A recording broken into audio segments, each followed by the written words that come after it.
এবং তার সলিউশন, এটার ব্যাপারে কি আমরা কথা বলবো, না এটার বিস্তৃতিটা কতটুকু যাবে, এটা তো একটা আমাদের মনে হচ্ছে একটা প্রেস কনফারেন্স।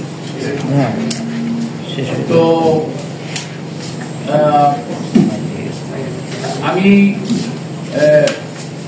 এই যে একটা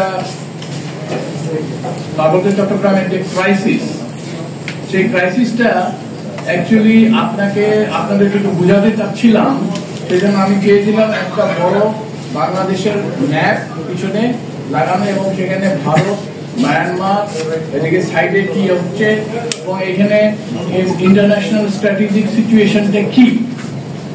দেখেন, প্রথমে মানুষের হয়তোবা একটা অসুস্থতা হলো, তখন আপনি একটা প্যারাসিটামল দিয়ে এটাকে সারিয়ে দিতে পারেন। তারপরে এই অসুস্থতাটা বাড়তে বাড়তে বাড়তে বাড়তে বাড়তে এমন এক পর্যায়ে যাবে, যদি আপনি এটাকে অ্যাড্রেস ঠিক মতন না করেন, তাহলে পরবর্তীতে আপনার অঙ্গহানি হতে পারে, অপারেশন করতে হতে পারে, সার্জারি করতে হতে পারে, এমনকি মৃত্যু হতে পারে। সেই জন্য এই যে সিচুয়েশনটা যে ডেভেলপ করেছে, এটা কেন করেছে, কতদূর গেছে এবং এর পরবর্তীতে এই বর্তমান পরিস্থিতিতে এইখানে একটা দুইটা না, 3-4টা প্লেয়ার এখানে খেলা করছে। এই যে পার্বত্য চট্টগ্রামের এই যে অংশটা, এইখানে এখন কমসে কম 3টা রিজিওনাল প্লেয়ার খেলা করছে। সেই খেলাটাকে আমাদেরকে বুঝতে হবে। সেই খেলা বুঝতে গিয়ে আমাদেরকে ওই অনুযায়ী ব্যবস্থা গ্রহণ করতে হবে। যদি আমরা প্রাথমিক দিকে, যখন অ্যাকচুয়ালি এই প্রবলেম সলভ শুরু হয়েছে স্বাধীনতার পর থেকে, 71 সাল থেকে এই প্রবলেম শুরু হয়েছে, তখন রাজা ত্রিদীপ রায়, যে পার্বত্য চট্টগ্রামের রাজা ছিল, সে তখন পাকিস্তানের পক্ষে গেছিল এবং পাকিস্তানের পক্ষে থাকার সময়, সেই সময় ভারত থেকে একটা স্পেশাল বর্ডার ফোর্স জেনারেল ওবানের নেতৃত্বে তখন পার্বত্য চট্টগ্রামে এন্ট্রি করে ত্রিপুরা দিয়ে এন্ট্রি করে। কেন?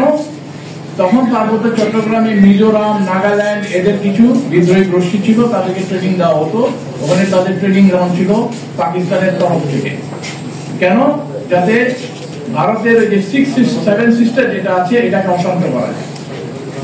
তো তারা ওইখানে ঢুকেছিল জেনারেল ওবানের নেতৃত্বে, এবং জেনারেল ওবান তখন ওইখানে খুঁজে খুঁজে ওদের যে ঘাঁটিগুলো ছিল সেগুলিকে ধ্বংস করে আমাদের দেশের ভিতরে ঢুকে। তারা কিন্তু আমাদের দেশ স্বাধীন করার জন্য ঢুকে নাই, তারা তাদের যে স্বার্থ, সেই স্বার্থটাকে পরিপূর্ণ করার জন্য ওইখানে ঢুকছে। ঠিক সেই সময় যখন রাজা ত্রিদীপ রায়, যখন আমাদের মুক্তি বাহিনী তাদেরকে ঘেরাও করে, তখন তাকে ধ্বংস করতে চায়, সে সময় ইন্দিরা গান্ধী, বিকজ তার বোন ইন্দিরা গান্ধীর সঙ্গে একসঙ্গে পড়তো, ইন্দিরা গান্ধীর ব্যক্তিগত নির্দেশে এই জেনারেল ওবান তখন এই ত্রিদীপ রায়কে প্রোটেকশন দিয়ে ইন্ডিয়াতে নিয়ে যায়, সেখান থেকে এখন পাকিস্তানে আছে।